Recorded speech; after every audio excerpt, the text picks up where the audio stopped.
আবারও একটা রান্নাবার ব্লগ নিয়ে চলে এলাম। মাংস দিয়ে রেড বিনস রান্না করব। এটাকে অনেকে কিডনি বিনসও বলে। আর রান্না করব হচ্ছে আলু দিয়ে ডিম দিয়ে রান্না করব একটু ডাল স্টাইলে। আর রান্না করব হচ্ছে এই যে টমেটো চাটনি। এটা আমি খুব পছন্দ করি, তোমাদের ভাইয়াও খুব পছন্দ করে। তো এখন আমি সব কিছু আগে গুছিয়ে নিই, তারপরে বাকিটুকু তোমাদের সাথে শেয়ার করব। মোটামুটি গুছানো শেষ। মাংস হতে যেহেতু একটু টাইম লাগবে, ভাবলাম আলু সেদ্ধ করতে বসিয়ে দিই আর মাংসটা আর মশলাও করে নিই। আমি আলুটা সেদ্ধ বসিয়ে দিলাম এক সাইডে, একটু বেশি করে পানি দিয়ে। আর অন্য সাইডে আমি মাংসের মশলাটা করে দিব, কারণ এই মশলাটা করতে একটু সময় লাগে। যত ভালো কষানো হয় খেতে তত ভালো লাগে। দিয়ে দিলাম অলিভ অয়েল।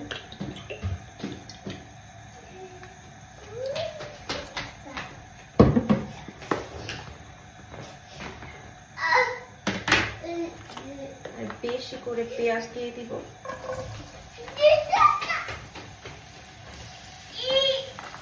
কিন্তু জাহিকে নিয়ে রান্না করতেছি, হয়তো বা তোমরা আশেপাশে শব্দ পাবা আজকে। জাহি বাবুর কণ্ঠের শব্দ। কোলে আসবা, কোলে আসবা। এই যে জাহি বাবু মায়ের সাথে রান্না করতেছো। মাংসের মশলাটা আমি অফ ক্যামেরাতেই সুন্দর করে পানি দিয়ে কষিয়ে নিছি। এবার ধুয়ে রাখা মাংসগুলো দিয়ে দিব আস্তে আস্তে। এই মাংসগুলো খুব সুন্দর করে কষিয়ে নিব এই মশলার সাথে। আর এই মাংস থেকে যেই পানি বের হবে ওই পানিতেই এই মাংসগুলো রান্না হয়ে যাবে। এক্সট্রা করে কোনো পানি দিতে হবে না এর মধ্যে। এখানে 5টা ডিম লবণ দিয়ে গুলিয়ে রাখছি, এবার আমি তেলে ভেজে নিব। এই ডিমটা আমি আলুর ডালের জন্য ভেজে রাখতেছি। আলুর ডালের মধ্যে এই ডিম ভাজা দিব। এটা একটু বেশি ভাজবো না, এই ডিমটা আমি বেশি ভাজবো না, হালকা করে ভাজবো। দিয়ে যে কয় পিস করতে চায় করতে পারে। আমি এখন কেটে নিব করে।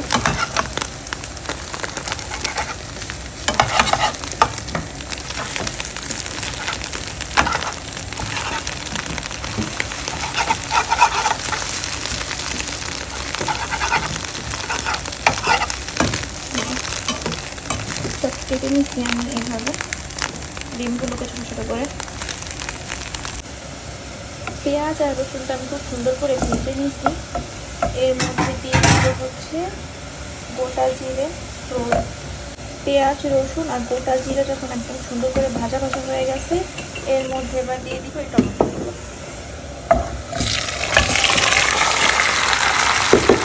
দিয়ে দিব কিছু পেঁয়াজ কুচি।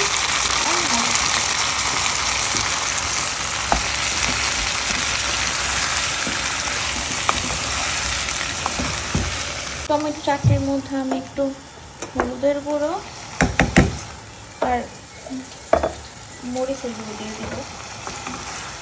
এটা একদমই অপশনাল, যারা একটু মরিচ পছন্দ করেন, ঝাল পছন্দ করেন তারা দিয়ে দিতে পারেন।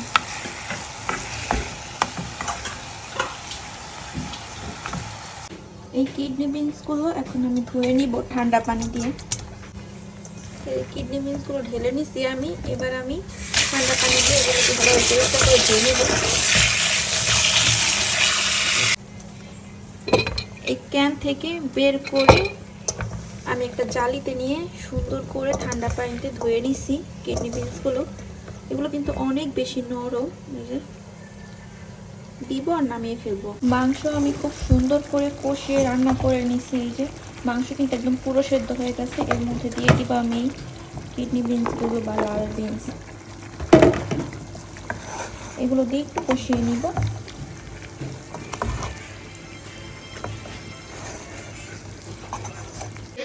এই হচ্ছে আলু ম্যাশ করা।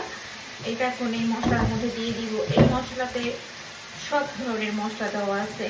মাংস রান্না করার জন্য যেই যেই মশলা লাগে সব মশলা দিয়ে আমি মশলাটাকে কষিয়ে নিচ্ছি, কিন্তু পরিমাণে অল্প দিচ্ছি যেহেতু ডাল স্টাইলে রান্না করব। মশলার সাথে এই আলুটাকে আমি ভালোভাবে একটু কষিয়ে নিব। তারপরে দিয়ে দিব গরম পানি। এই আলু ডাল দিয়ে ডিম রান্নাটা আসলে আমি অনেক দেখছি ফেসবুকে, কিন্তু রান্না করি নাই কখনো। আমার আসলে সব রান্না দেখলেই মনে হয় ট্রাই করা উচিত, যেহেতু রান্না অন্য কিছু রান্না ট্রাই করাই যায়। দিয়ে দিলাম গরম পানি, কিন্তু ডাল স্টাইলে রান্না করবো, ঝোল ঝোল তো থাকবেই।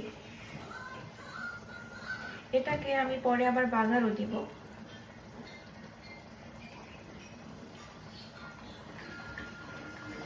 তোমরা কি এভাবে খাইছো কিনা তোমরা আমায় কমেন্ট করে জানাবে। তো আমার কিন্তু এটা প্রথম এভাবে রান্না করা, আলু দিয়ে এরকম করে ডিম দিয়ে রান্না করা কখনোই হয় নাই। তোমরা যদি আগে রান্না করে খাইছো বা খাও তাহলে আমরা কমেন্ট করে জানাবে। এই যে হচ্ছে গরুর মাংস কিন্তু রান্না একদম কমপ্লিট, আর ওই সাইডে টমেটো চাটনি আমি বসিয়ে দিচ্ছি, শুধু একটু পানিগুলো টেনে গেলেই রান্না শেষ। আলুর ডালের মধ্যে দিয়ে দিলাম গোটা কিছু পেঁয়াজ, আর দিয়ে দিব কিছু কাঁচামরিচ। একটু ঝাল ঝাল না হলে ভালো লাগবে না মনে হলো।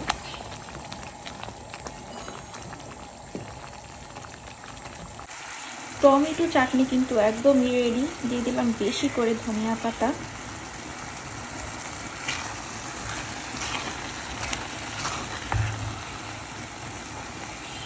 এমনই রাখবো আমি, আর শুকাবো না।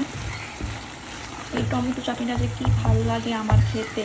আমাদের ভাইয়াও খুব পছন্দ করে টমেটো চাটনি, আর অনেকেই চিনি দেয়, বাট আমরা একটু টকটক পছন্দ করি, এজন্য আর চিনি দিব না। শেষ টমেটো চাটনি রান্না। দিলাম ভাজা জিরে গুঁড়ো।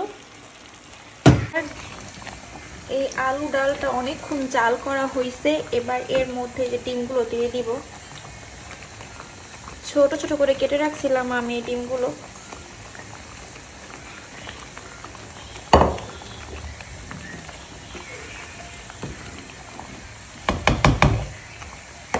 আর এই যে বাগারটাও পুরো রেডি, এই যে বাগারটাও রেডি।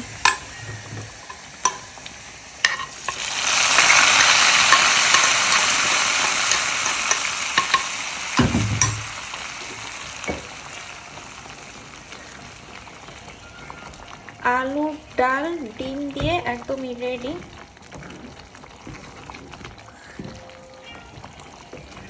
কালারটা দেখতে অনেক সুন্দর হয়েছে, আর দেখে মনে হচ্ছে খেতেও খুব ভালো লাগবে। আমি এবার বেশি করে ধনিয়া পাতা দিয়ে দিব।